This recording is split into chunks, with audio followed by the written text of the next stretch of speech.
Hello, good morning students. I welcome you all in our DAV e-learning classes.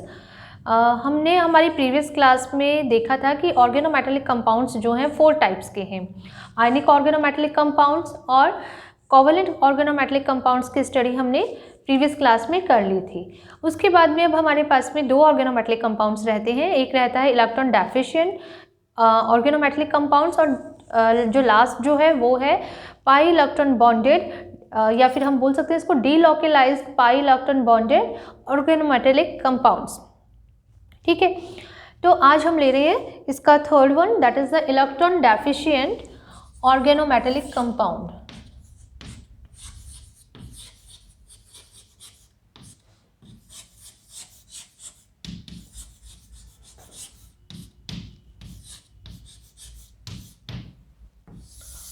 Electron deficient organometallic compounds का मतलब है कि ऐसे compounds में जो मेटल होगा वो इलेक्ट्रॉन डेफिशिएंट होगा।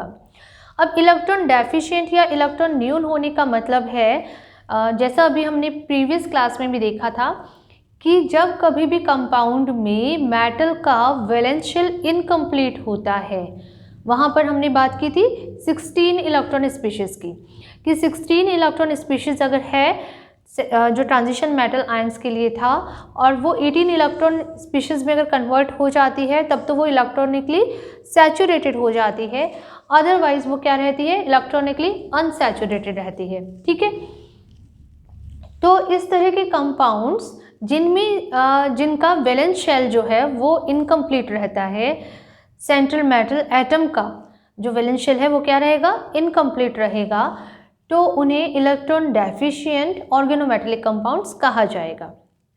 ठीक है, तो प्रीवियस क्लास में हमने किसके एग्जांपल लिया था, हमने एग्जांपल लिया था वहाँ पर ट्रांजिशन मेटल्स का। अब यहाँ पर हम दूसरे एग्जांपल भी डिस्कस करते हैं, जैसे कि लिथियम,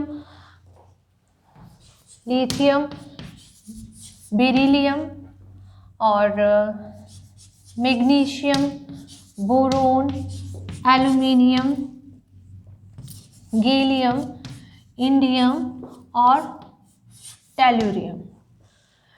तो ये जो एटम्स जो हैं या फिर हम कहें कि ये जो मेटल और नॉन मेटल्स जो हैं, जब ये कंपाउंड बनाते हैं तो इनका जो वैलेंस शेल जो है वो कंप्लीट नहीं होता, वो इलेक्ट्रॉन डेफिशिएंट रहता है।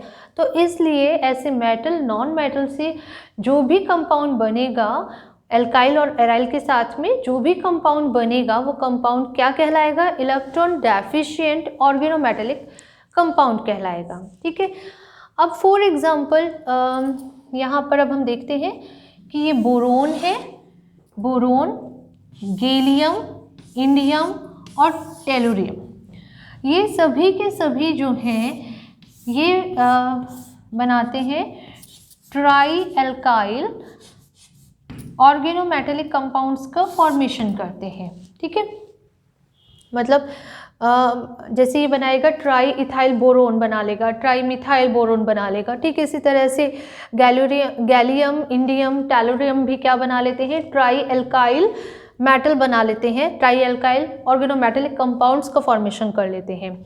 अब ये जो कंपाउंड जो बनते हैं ये जनरली रहेंगे मोनोमर की फॉर्म में एग्जिस्ट करेंगे। ठीक है, ये मोनोमर रहते हैं। अब अगर हम बात करते हैं ट्राई इथाइल बोरोन की, तो ट्राई इथाइल बोरोन के अंदर जो बोरोन जो है वो क्या होता है, इलेक्ट्रॉन डेफिशिएंट होता है, यानी उसका जो वैलेंस शेल जो है वो कंप्लीट नहीं होता, जितना होने चाहिए इलेक्ट्रॉन्स उतने नहीं होते। जनरली हम यहाँ पर बात कर रहे हैं ऑक्टेट रूल की कि इनका ऑक्टेट जो है वो इनकम्प्लीट रहता है। ठीक इसी तरह से अगर लिथियम जो है ये बनाएगा RLi बनाता है। ठीक है, ये बनाएगा R2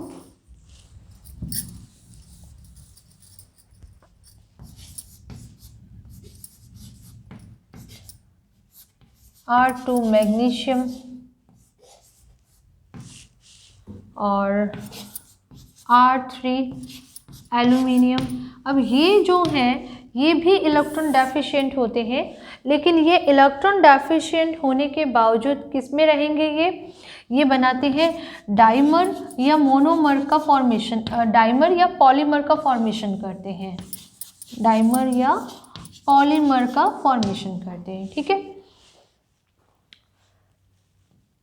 अब इस बेस पर कि जो इलेक्ट्रॉन डेफिशिएंट कंपाउंड्स जो हैं, ऑर्गेनोमेटेलिक कंपाउंड्स, डाइमर बना रहे हैं या पॉलीमर बना रहे हैं, इन्हें हम फर्दर 2 कैटेगरी के अंदर डिवाइड करते हैं। इनको अब हम किस में डिवाइड करेंगे, 2 कैटेगरी के अंदर डिवाइड करते हैं। फर्स्ट जो है वो होता है यहाँ पर 3 centre 2 electron bond organometallic compounds, और जो सेकंड वन जो है वो है मल्टी सेंटर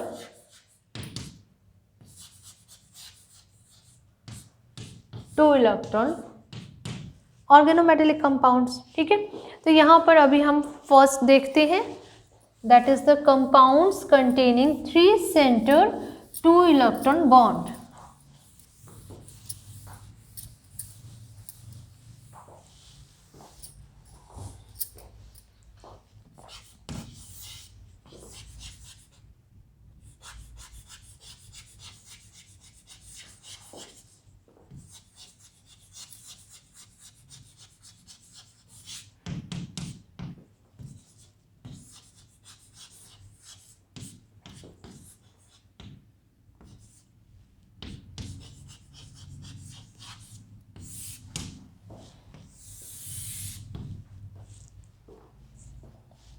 एग्जाम्पल लेते हैं हम यहाँ पर Al2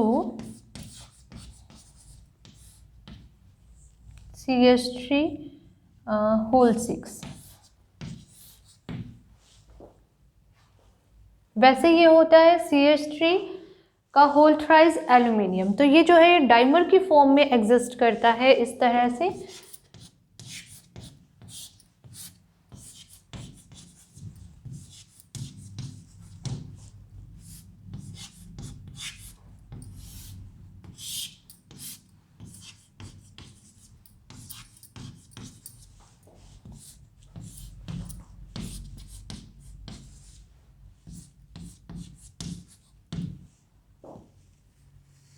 ये एल्यूमिनियम और कार्बन की जो बॉन्ड लेंथ जो है, ये बॉन्ड लेंथ होती है 1.95 एंगस्ट्रॉम होती है।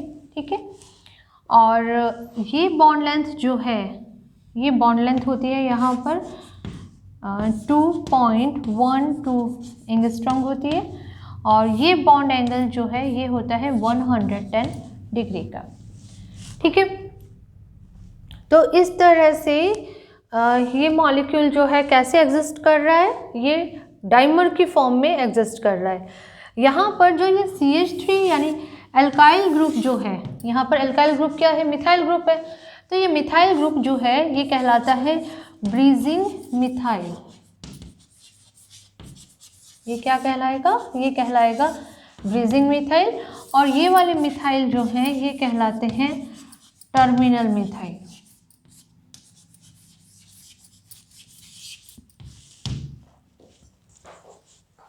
ठीक है, तो अब आप यहाँ पर देख सकते हैं इसको 3 सेंटर क्यों कहा गया है, ये 1, 2 और ये 3। तो यहाँ पर ये बॉन्ड जो है ये क्या है, ये 3 सेंटर और 2 इलेक्ट्रॉन बॉन्ड है, तो इसलिए ये शॉर्ट नोट भी पूछा जाता है और आपके पास में एग्जाम में इसी नाम से आता है 3C2E, right A short note on the 3C2E bond, या फिर ऑर्गेनोमेटेलिक कंपाउंड। तो आप इसको कैसे एक्सप्लेन करेंगे, इसको एक्सप्लेन करने के लिए आप ये एग्जाम्पल लेंगे और एल्यूमिनियम के एग्जाम्पल से आप बताएंगे कि यहाँ पर जो एल्यूमिनियम मिथाइल और एल्यूमिनियम जो हैं ये 3 सेंटर का फॉर्मेशन कर रहे हैं, और यहाँ पर ये 3 सेंटर और 2 इलेक्ट्रॉन बॉन्ड बन जाता है। और ये जो मिथाइल जो है ये क्या है, ब्रीजिंग मिथाइल है, क्योंकि ये मिथाइल जो है 2 एल्यूमिनियम के बीच में है, इसलिए बॉन्ड लेंथ भी इसकी ज़्यादा हो जाती है। अदरवाइज़ तो ये बॉन्ड लेंथ 1.95 एंगस्ट्रॉम होती है, लेकिन ब्रीजिंग की फॉर्म में काम करेगा 2 मेटल के बीच में है, एल्यूमिनियम एटम्स के बीच में है, इसलिए इसकी बॉन्ड लेंथ जो है 2.12 एंगस्ट्रॉम हो जाती है। ठीक है, तो आप नोट कर लीजिए इस एग्जाम्पल को। इसी तरह जो डाई एल्काइल बेरिलियम जो है वो भी 3C2E ऑर्गेनोमेटेलिक कंपाउंड का फॉर्मेशन करेगा या 3C2 इलेक्ट्रॉन बॉन्ड बनाएगा।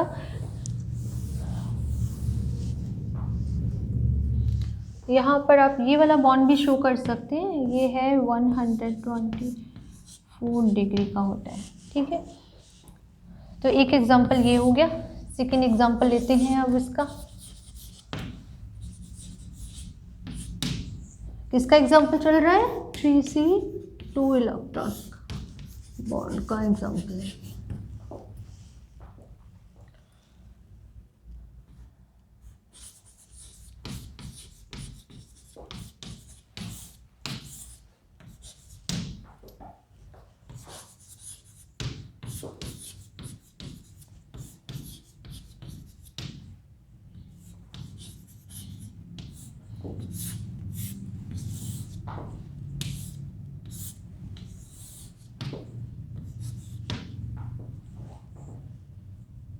अब यहाँ पर अगर हम बात करें तो ये वाला बॉन्ड जो है ये होता है 44 डिग्री, ये वाला बॉन्ड होता है near about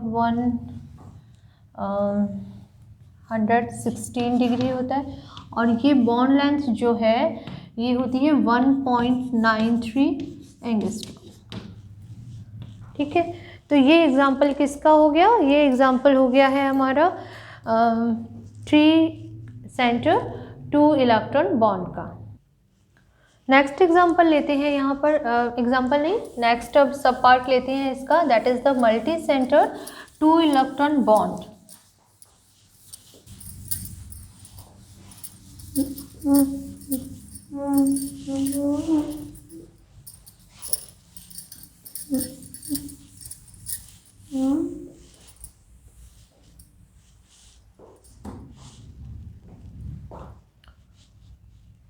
next B type लेते हैं।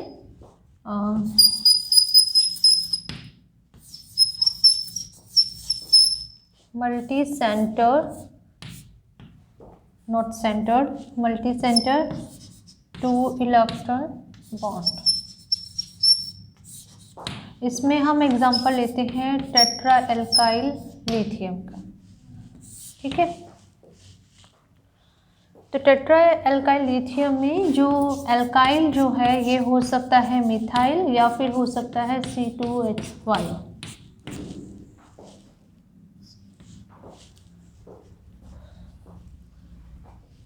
तो इस तरह के कंपाउंड में जो लिथियम जो है वो एक टेट्राहेड्रल फॉर्म में अरेंज रहता है।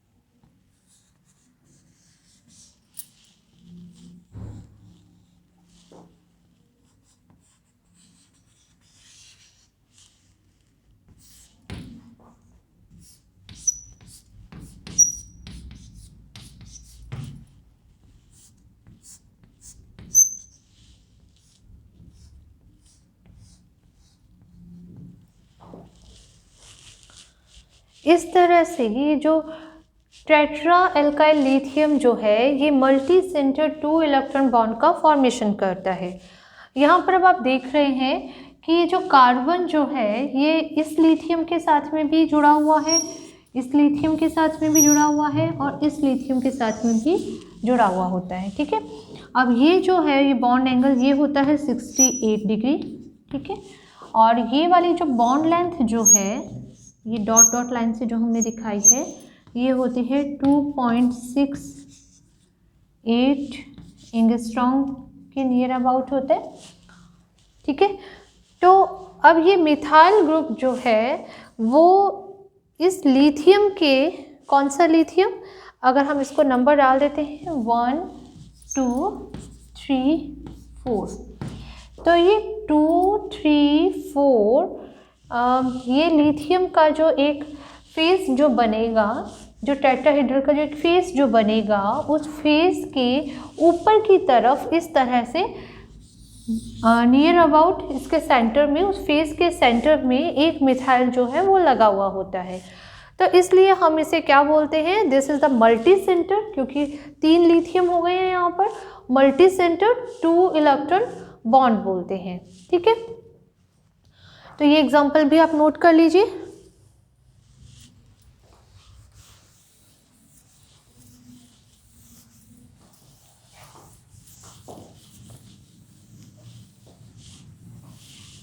इसके बाद में हम लोग आते हैं ऑर्गेनोमेटेलिक कंपाउंड्स का जो लास्ट टाइप है उस पर, that is the electron deficient.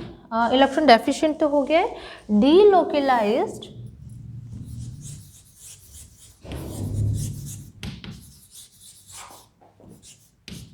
Pi electron bond compound. ठीक है, और इसे भी अब आप 2 सब हेडिंग में पढ़ेंगे, that is the olefinic and acetylenic organometallic compounds, and second is the B is the small b से इसको हम रिप्रेजेंट कर देते हैं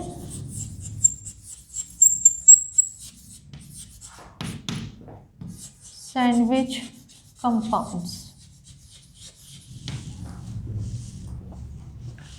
अब ओलेफिनिक कंपाउंड्स या एसिटाइलिनिक ऑर्गेनोमेटेलिक कंपाउंड्स, ऐसे कंपाउंड्स की स्टडी की थी सबसे पहले जीजे ने। तो जीजे ने कुछ कंपाउंड्स का फॉर्मेशन किया, जैसा कि उन्होंने टेट्रा क्लोरो प्लैटिनम का कॉम्प्लेक्स लिया और उस कॉम्प्लेक्स की रिएक्शन जब इथाइलिन के साथ में करवाई तो उन्हें एक नया कॉम्प्लेक्स मिला जिसमें प्लैटिनम जो है इथाइलिन के पाई बॉन्ड के साथ में अटैच हो जाता है, और इस तरह से उन्होंने एक नया साल्ट बनाया जिसे उन्होंने जीजे साल्ट कहा।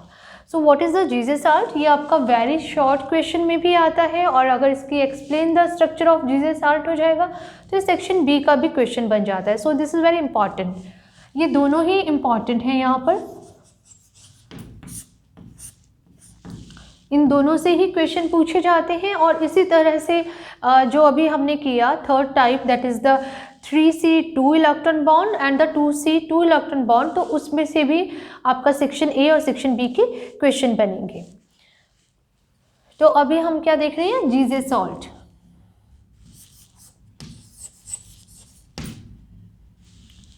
किसने डिस्कवर किया था इसको, साइंटिस्ट थे जीजे, उन्होंने डिस्कवर किया। उन्होंने क्या बताया, टेट्राक्लोरो प्लैटिनम की रिएक्शन जब करवाई जाती है इथाइलिन के साथ में, तो हमारे पास में ये क्या है, -2 है, क्योंकि यहाँ पर प्लैटिनम का चार्ज क्या है, +2 है, तो कॉम्प्लेक्स का चार्ज क्या है, -2 है। तो अब हमें क्या मिल जाएगा, C2H4 -1 मिलता है, और इसे ही हम क्या कहते हैं, जीजे सॉल्ट कहते हैं। ठीक है,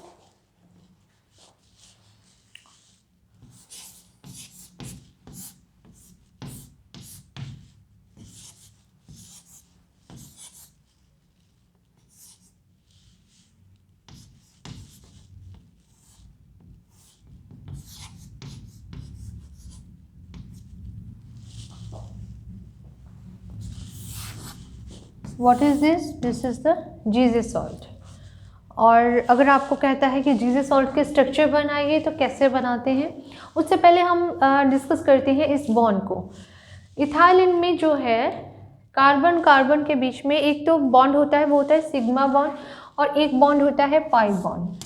ठीक है, तो जो पाई इलेक्ट्रॉन्स जो होते हैं इनको डोनेट करके ये प्लैटिनम के साथ में कोऑर्डिनेट बॉन्ड का फॉर्मेशन करता है इस तरह से। ठीक है। और अब ये वाला बॉन्ड जो बनेगा, जो कोऑर्डिनेट बॉन्ड जो है, ये कैसी नेचर का हो जाएगा, ये सिग्मा बॉन्ड का फॉर्मेशन हो जाएगा यहाँ पर, और ये कोवेलेंट नेचर का होगा। ठीक है। अब जो प्लैटिनम जो है, इसके पास में अनहाइब्रिड फुल जो है डी ऑर्बिटल्स प्रेजेंट होते हैं। क्या प्रेजेंट होते हैं? फुल फिल्ड डी ऑर्बिटल्स, जो कि अनहाइब्रिड है, यानी हाइब्रिडाइजेशन के प्रोसेस में भाग नहीं लेते हैं, वो पीछे की तरफ बैक साइड में पड़े रहते हैं। तो प्लैटिनम जो है अपने फुल फिल्ड डी ऑर्बिटल के थ्रू यहाँ पर एसिटाइलिन के पास में होता है। यहाँ पर क्या प्रेजेंट होते हैं? यहाँ पर इसके पास में anti bonding P orbitals present होते हैं, या फिर हम इनको बोल सकते हैं anti bonding pi star orbital जो हैं वो प्रेजेंट होते हैं। तो प्लैटिनम जो है अपने इलेक्ट्रॉन्स को इथाइलिन के एंटी बॉन्डिंग मॉलिक्यूलर ऑर्बिटल्स में डोनेट कर देता है, और इस तरह से एक बॉन्ड का और फॉर्मेशन हो जाता है। अब जो ये बॉन्ड जो बन रहा है, इसे बोलते हैं पाई बॉन्ड। और ये बॉन्ड जो होता है, ये कैसे बनेगा? ये बनता है बैक बॉन्डिंग के थ्रू। ये मैं आपको समझा रही हूँ, आपने एग्जाम में नहीं बनाना है, आपने लिखना है इसको। क्या होता है? वापस से रिपीट कर रही हूँ। इथाइलिन जो होता है, इथाइलिन के अंदर एक सिग्मा बॉन्ड होता है, एक पाई बॉन्ड होता है। इथाइलिन पाई बॉन्ड के थ्रू प्लैटिनम के साथ में कोऑर्डिनेट बॉन्ड का फॉर्मेशन करता है। ये कोऑर्डिनेट बॉन्ड जो है कोवेलेंट नेचर का बॉन्ड होता है। ठीक है। अब प्लैटिनम के पास में फुल फिल्ड डी ऑर्बिटल्स पड़े हुए होते हैं।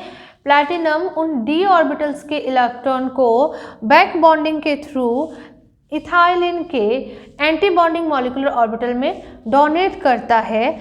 तो ये फिनोमिनन जो है क्या कहलाएगा? बैक बॉन्डिंग कहलाएगा। शॉर्ट नोट में पूछा जाता है, बीएससी पार्ट सेकंड में भी पूछा जाता था, बीएससी पार्ट थर्ड में भी पूछा जाएगा। What is the back bonding? तो आप ये वाला एग्जांपल लेंगे। ठीक है। What is the Zeise salt? तो आप ये वाला एग्जांपल एक्सप्लेन करेंगे, और इसी लैंग्वेज में आप इसको एक्सप्लेन करेंगे। और फिर आपसे क्या पूछा जाता है? अब ये जो बॉन्ड जो है वो किसके बीच में बना? इसका डी पाई है, और ये वाला क्या है? पाई स्टार है, और पी भी बोल सकते हैं हम इसको। तो हम बोल देते हैं ये बॉन्डिंग क्या हो जाती है? It is A D pi P pi bonding. ठीक है। तो ये डी पाई पी पाई बॉन्डिंग हो जाएगा, या बैक बॉन्डिंग हो जाएगा, किसी भी नाम से एग्जाम में पूछा जा सकता है। आप इस एग्जाम्पल को लेंगे और इसी तरह से इसको एक्सप्लेन कर देंगे। ओके। तो आप नोट कर लीजिए, और फिर हम लोग बनाते हैं जीजे साल्ट की स्ट्रक्चर।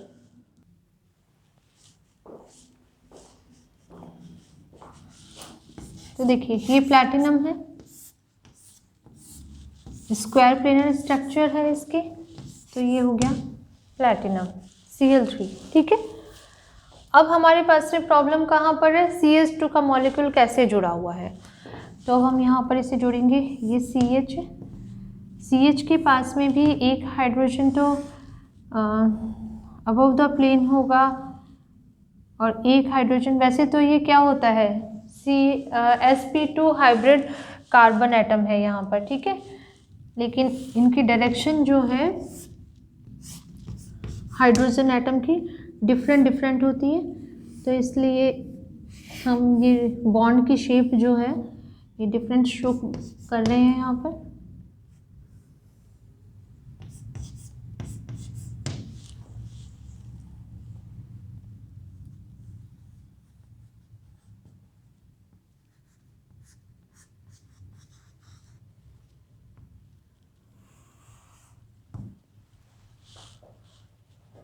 तो ये पाई बॉन्ड होता है जो कि वीक हो जाता है। अब इस पाई बॉन्ड की लेंथ जो है वो क्या हो जाती है? काफ़ी ज़्यादा हो जाती है, और ये इतनी ज़्यादा हो जाती है कि नियर अबाउट हो जाएगी सिंगल बॉन्ड के बराबर हो जाएगी। ये लेंथ जो है ये हो जाएगी 1.35 एंगस्ट्रॉम। ये कितनी हो जाएगी वाली लेंथ? ये हो जाएगी 1.35 एंगस्ट्रॉम हो जाएगी, और ये हो जाती है 2.15 एंगस्ट्रॉम। ठीक है। और आप इसको ऐसे बंद कर सकते हैं, ऊपर -1 चार्ज लगा सकते हैं। तो ये स्ट्रक्चर हो जाएगी जीजे साल्ट की। नेक्स्ट एग्जांपल लेते हैं सैंडविच कंपाउंड के। सैंडविच कंपाउंड हमने इंट्रो में भी पढ़े थे। कि जब सेंट्रल मेटल एटम जो होता है वो दो रिंग के बीच में आ जाए, जिस तरह से आपका सैंडविच होता है, यानी बीच में जो फिलिंग जो होती है वो दो ब्रेड के बीच में होती है, इसलिए हम उसे क्या बोल देते हैं, सैंडविच नाम रखा गया ना उसका। तो ठीक उसी तरह से यहाँ पर केमिस्ट्री में भी आप क्या पढ़ते हैं, सैंडविच कंपाउंड पढ़ेंगे। यहाँ पर भी दो रिंग्स होंगी जो कि एज ए ब्रेड होंगी, और जो मेटल जो है वो एज ए फिलिंग होगा। तो ऐसे कंपाउंड को हम क्या बोलेंगे, सैंडविच कंपाउंड बोलते हैं। एग्जाम्पल लेते हैं, इसका बहुत अच्छा एग्जाम्पल है फेरोसिन। फेरोसिन हमने पहले भी बनाया था।